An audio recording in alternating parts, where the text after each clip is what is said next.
Assalamualaikum warahmatullahi wabarakatuh. Kami dari kelompok 1, chapter 9 tentang mengembangkan karyawan untuk sukses di masa depan.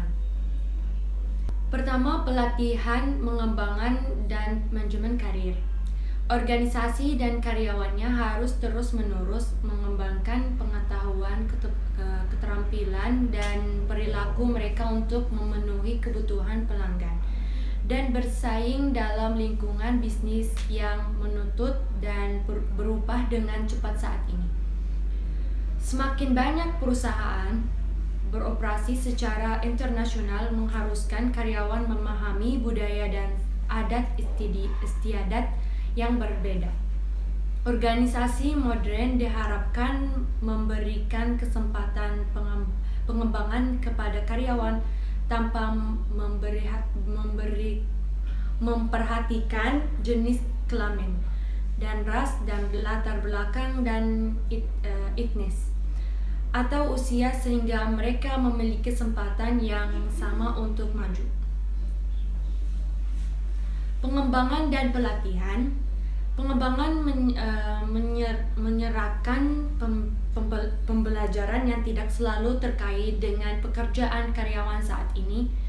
Sebaliknya, ini mempersiapkan karyawan untuk pekerjaan atau posisi lain dalam organisasi dan meningkatkan kemampuan mereka untuk pindah ke pekerjaan yang mungkin belum ada. Pengembangan dapat membantu karyawan mempersiapkan berupah dalam tanggung jawab dan persyaratan dalam pekerjaan mereka saat ini, seperti perubahan yang dihasilkan dari teknologi baru, desain kerja atau pelanggan.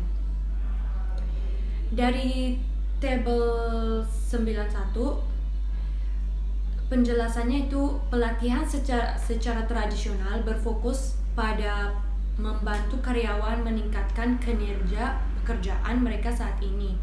Banyak organisasi berfokus pada menghubungkan program pelatihan dengan tujuan bisnis. Selanjutnya, pengembangan karir. Konsep karir telah berubah dalam beberapa tahun terakhir. Dalam pandangan tradisional, karir terdiri dari urutan posisi dengan pekerjaan atau organisasi. Ini berlanjut dengan penunjukan posisi fakultas sebagai asisten profesor, kemudian profesor, asosiasi, dan akhirnya profesor penuh. Selanjutnya yaitu ada pendekatan pengembangan karyawan. Banyak pendekatan untuk pengembangan karyawan terbagi dalam 4 kategori besar, yaitu ada pendidikan formal, penilaian, terus ada pengalaman kerja, dan hubungan internasional.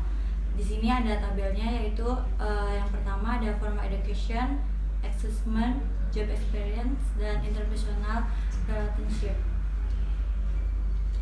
Pendidikan formal. Pendidikan formal dapat mendukung pengembangan karyawan melalui berbagai program pendidikan formal, baik di tempat kerja maupun di luar lokasi. Poin kedua yaitu ada penilaian. Penilaian mengumpulkan informasi dan memberikan umpan balik kepada karyawan tentang perilaku, gaya, komunikasi, atau keterampilan mereka. Informasi untuk penilaian dapat berasal dari karyawan, rekan kerja, manajer, dan pelanggan mereka. Penggunaan yang paling sering dari penilaian adalah untuk mengidentifikasi karyawan dengan potensi manajerial untuk mengukur kekuatan dan kelemahan manajer saat ini. Selanjutnya, poin ketiga ada pengalaman kerja. Sebagian besar pengembangan karyawan terdiri melalui pengalaman kerja, kombinasi tugas, hubungan dan masalah, tuntutan tugas, dan fitur lain dari pekerjaan seorang karyawan. Berdasarkan gambar pengalaman kerja, yang pertama itu rotasi pekerjaan. Rotasi pekerjaan membantu karyawan mendapatkan apresiasi atas tujuan perusahaan tersebut, meningkatkan pemahaman mereka tentang bagaimana fungsi perusahaan, mengembangkan jaringan kontak, dan meningkatkan keterampilan pemecahan masalah dan pengambilan keputusan. Yang kedua itu promotion atau promosi, melibatkan pemindahan seseorang karyawan ke tangan ke posisi dengan tantangan yang lebih besar, lebih banyak tanggung jawab, dan lebih banyak otoritas daripada pekerjaan sebelumnya. Biasanya promosi termasuk kenaikan gaji, karena promosi meningkatkan gaji, status, dan perasaan pencapaian seseorang. Karyawan lebih bersedia untuk menerima promosi daripada gerakan lateral atau ke bawah. Yang ketiga, sebuah transfer. Organisasi menugaskan seseorang karyawan untuk suatu posisi di area yang berbeda dari perusahaan. Transfer tidak serta-merta meningkatkan tanggung jawab dan kompensasi pekerjaan. Yang keempat itu bergerak ke bawah. Terjadi ketika seorang karyawan diberi tanggung jawab dan wewenang yang lebih sedikit. Organisasi banyak menurunkan karyawan karena kinerja yang buruk atau memindahkan karyawan ke posisi level yang lebih rendah di fungsi lain, sehingga karyawan dapat mengembangkan keterampilan yang berbeda. Lalu yang terakhir itu akan menghasilkan tugas sementara dengan organisasi lain dalam beberapa kasus. Pemberian kerja dapat memperoleh manfaat dari keterampilan yang dapat dipelajari karyawan di organisasi lain. Pemberian kerja dapat mendorong karyawan untuk berpartisipasi dalam eksternship, jabatan sementara penuh waktu di organisasi lain. Selanjutnya, hubungan interpersonal. Karyawan dapat mengembangkan keterampilan dan meningkatkan pengetahuan tentang organisasi dan pelanggannya dengan berinteraksi dengan anggota organisasi yang lebih berpengalaman. Dua jenis hubungan yang dapat digunakan untuk mengembangkan karyawan yaitu amentoring atau mentor dan coaching. Yang pertama, amentoring atau mentor adalah seorang karyawan senior berpengalaman dan produktif yang membantu mengembangkan kurangnya karyawan yang berpengalaman atau disebut dengan anak didik. Lalu yang kedua, coaching atau pelatih, yaitu seorang manajer atau rekan yang bekerja dengan karyawan untuk memotivasi karyawan, membantunya mengembangkan keterampilan, dan memberikan penguatan dari umpan balik. Ada 3 yang dapat dimainkan oleh pelatih. Yang pertama itu bekerja 4 mata dengan seorang karyawan seperti saat memberi umpan balik. Yang kedua, membantu karyawan belajar sendiri, misalnya membantu mereka menemukan pakar dan mengajari mereka untuk mendapatkan umpan balik dari orang lain. Yang ketiga, menyediakan sumber daya seperti mentor, kursus, atau pengalaman kerja. Selanjutnya, sistem manajemen karir. Ada beberapa langkah dalam proses manajemen karir. 1. Mengumpulkan data. 2. Umpan balik. 3. Penetapan tujuan. Dan 4. Perencanaan tindakan dan mengikuti. Yang pertama, pengumpulan data, yaitu penilaian dari mengacu pada menggunakan informasi oleh karyawan untuk menentukan minat karir, nilai, bakat, dan kecenderungan perilaku mereka.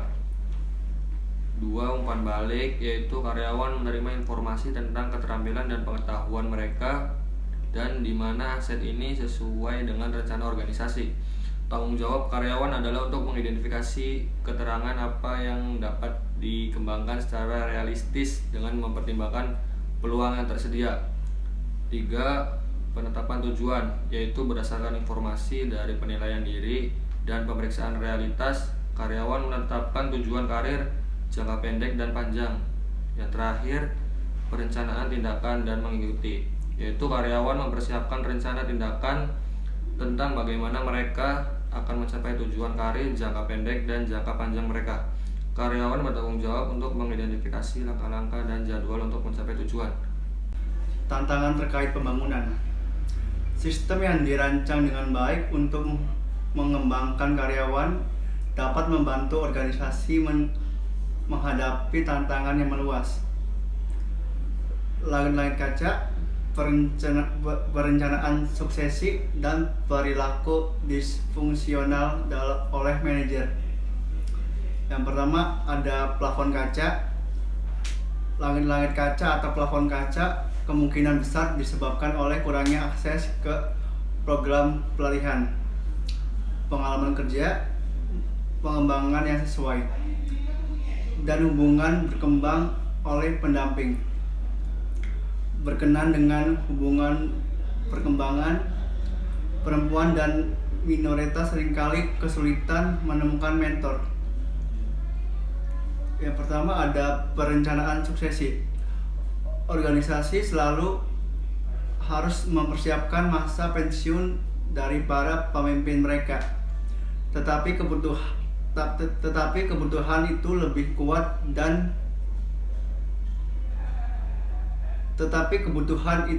kuat dari sebelumnya. Penuaan angkatan kerja berarti lebih banyak bagian dari karyawan yang mencapai usia pensiun. Banyak organisasi mendorong tren dengan melakukan perampingan melalui program pensiun ini. Yang kedua ada manajer disfungsional. Manajer yang kompeten mungkin terlibat dalam beberapa perilaku yang membuatnya menjadi tidak efektif dan bahkan beracun. Seseorang yang memiliki ide bagus dan karyawannya pergi. Perilaku disfungsional ini termasuk ketidakpekaan terhadap orang lain, ketidakmampuan untuk menjadi pemain tim, kesombongan, keterampilan manajemen konflik dan yang buruk, ketidakmampuan untuk memenuhi tujuan bisnis, dan ketidakmampuan untuk beradaptasi dengan perubahan.